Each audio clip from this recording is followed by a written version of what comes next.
Pronto nos mandaron a unos 300 hombres de los más fuertes a drenar un pantano. Luego a la región rusa, a las minas. Allí me pasé hasta el año 44. Por aquel tiempo los nuestros ya le habían desencajado las mandíbulas a Alemania y los fascistas dejaron de hacerle asco a los prisioneros. Una vez nos formaron a todo el relevo del día y un Oberleutnant recién llegado dijo a través del intérprete: el que haya servido de chofer en el ejército o haya trabajado en esta profesión antes de la guerra, que dé un paso al frente. Avanzamos 7 hombres, antiguos choferes. Nos entregaron ropa de trabajo usada y nos llevaron custodiados a la ciudad de Potsdam. Llegamos allí y a cada uno lo enviaron a un sitio diferente. A mí me pusieron a trabajar a la Todde. Era una compañía alemana que se dedicaba a la construcción de carreteras y a obras de defensa. Yo conducía el Opel Admiral, de un ingeniero alemán que tenía el grado de mayor del ejército. Pero qué gordo que era ese fascista. Pequeño, barrigudo, tan ancho como largo, ancho de hombros por detrás, como una mujer fornida. Por delante, sobre el cuello de la guerrera, le asomaban 3 papadas colgantes y detrás, en el cogote, le sobresalían 3 grandes pliegues. Yo calculaba que tendría no menos de 3 libras de grasa pura. Caminaba, resoplaba como una locomotora, y cuando se sentaba a la mesa, ¡agárrate! A veces se pasaba el día entero, comía como un cerdo, acompañando con el coñac. Alguna que otra vez a mí me tocaba algo. Nos parábamos en la carretera, él cortaba unas rodajas de salchichón y de queso, tomaba un bocado y echaba un trago. Cuando estaba de buenas, me tiraba una tajada, como un perro. Nunca me daba nada en la mano, pues lo consideraba una humillación para él. Pero, aún con todo, no era el campo de concentración. El caso es que, poco a poco, yo iba pareciéndome un hombre, y aunque despacito, empecé a reponerme. Durante un par de semanas estuve llevando a mi mayor de Potsdam a Berlín y de regreso. Luego le mandaron a una zona cercana al frente a construir unas líneas de defensa contra nosotros. Y allí perdí el sueño por completo. Me pasaba las noches de vela pensando en cómo fugarme y volver con los míos, a la patria. Llegamos a la ciudad de Polotsk. Al amanecer oí, por primera vez en 2 años, el estruendo de nuestra artillería. ¿Y sabes, hermano, cómo empezó a latirme el corazón? Ni soltero, cuando iba a ver a Irina, me latía con tanta fuerza. Los combates se desarrollaban al este de Polotsk, a unos 18 kilómetros. En la ciudad, los alemanes empezaron a enfurecerse, a ponerse nerviosos. Mi gordinflón se emborrachaba cada vez con más frecuencia. Por el día íbamos al campo y él disponía cómo tenían que hacerse las fortificaciones. Por la noche la agarraba a solas. Estaba todo hinchado, unas bolsas colgaban flácidas bajo sus ojos. Bueno, me dije, no hay por qué esperar más. Ha llegado la hora y no debo fugarme yo solo. Tengo que llevarme conmigo a mi gordinflón. Le servirá a los nuestros. Encontré entre unas ruinas una pieza de 2 kilos. La envolví en un trapo para que si había que golpear no brotara sangre. Cogí en la carretera un trozo de hilo telefónico. Todo lo que necesitaba lo preparé cuidadosamente y lo guardé bajo el asiento delantero.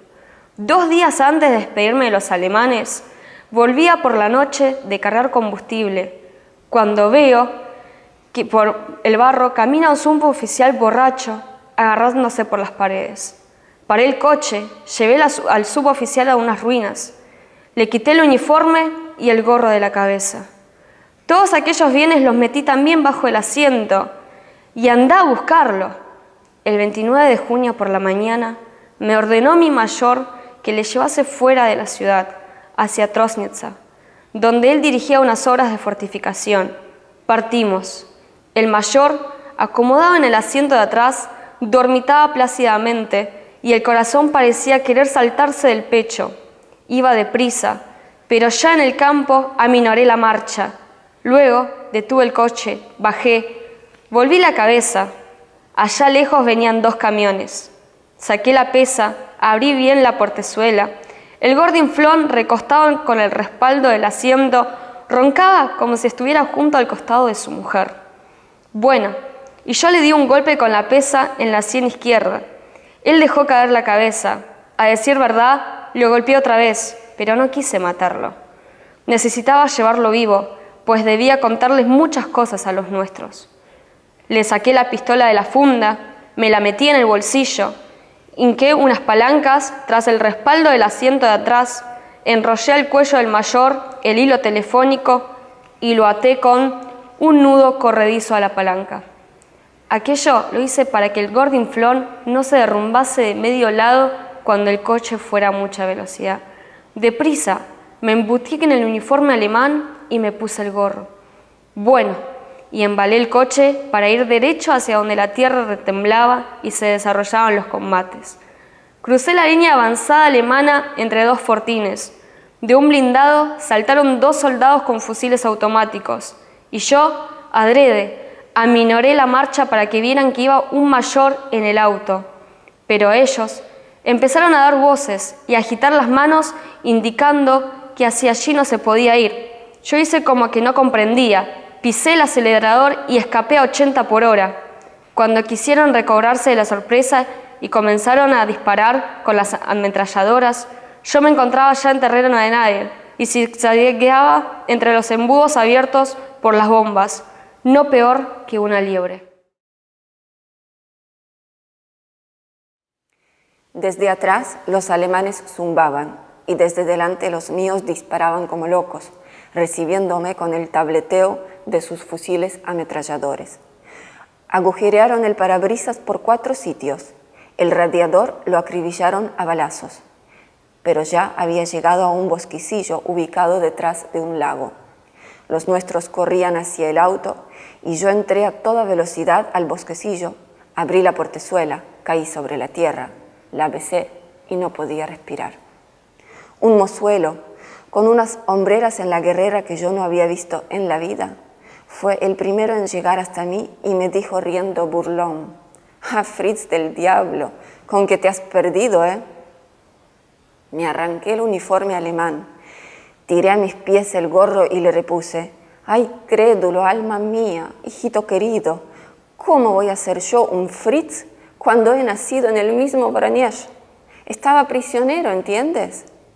Y ahora, descargad a ese marrano que traigo en el coche, cogedle la cartera y llevadme a donde está vuestro jefe». Les entregué la pistola. Fui pasando de uno a otro y al anochecer me encontraba ya ante un coronel jefe de la división.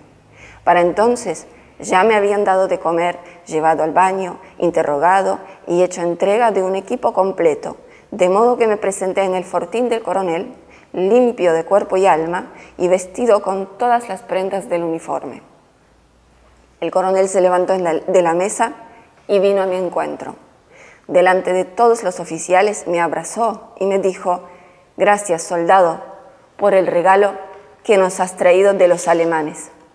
Tu mayor y su cartera son más valiosas para nosotros que 20 lenguas. Gestionaré ante el mando que se te conceda una condecoración».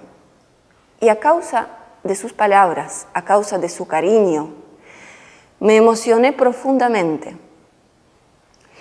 Los labios me temblaban, no me obedecían y solo pude articular: «Le ruego, camarada coronel, que me envíe a una unidad de infantería».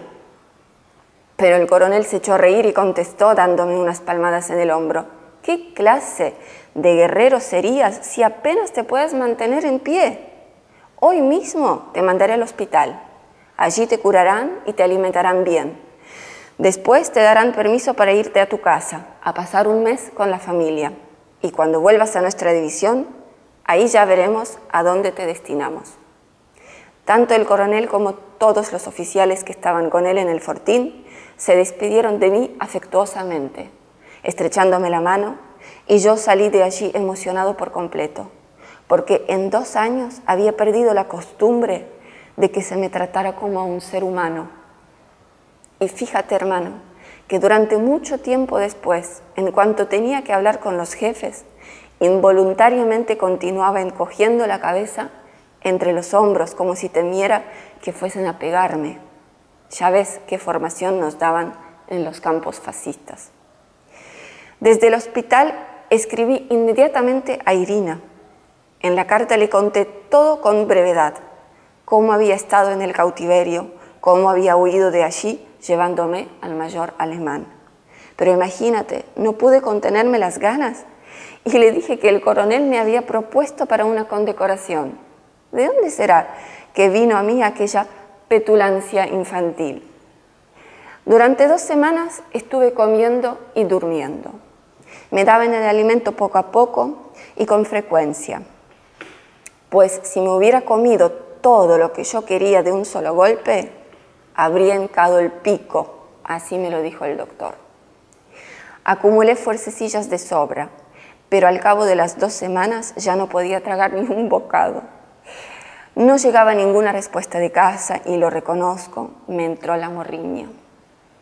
Ni siquiera pensaba en la comida, perdí el sueño por completo. Toda clase de malos pensamientos me pasaban por la cabeza. A la 3ª semana recibí carta de Voronezh, pero no me escribía Irina, sino un vecino mío, el carpintero Iván Timofeevich.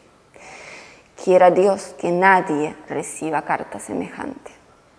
Me decía que en junio del 42 los alemanes habían bombardeado la fábrica de aviación y una bomba grande había caído en mi pequeña choza.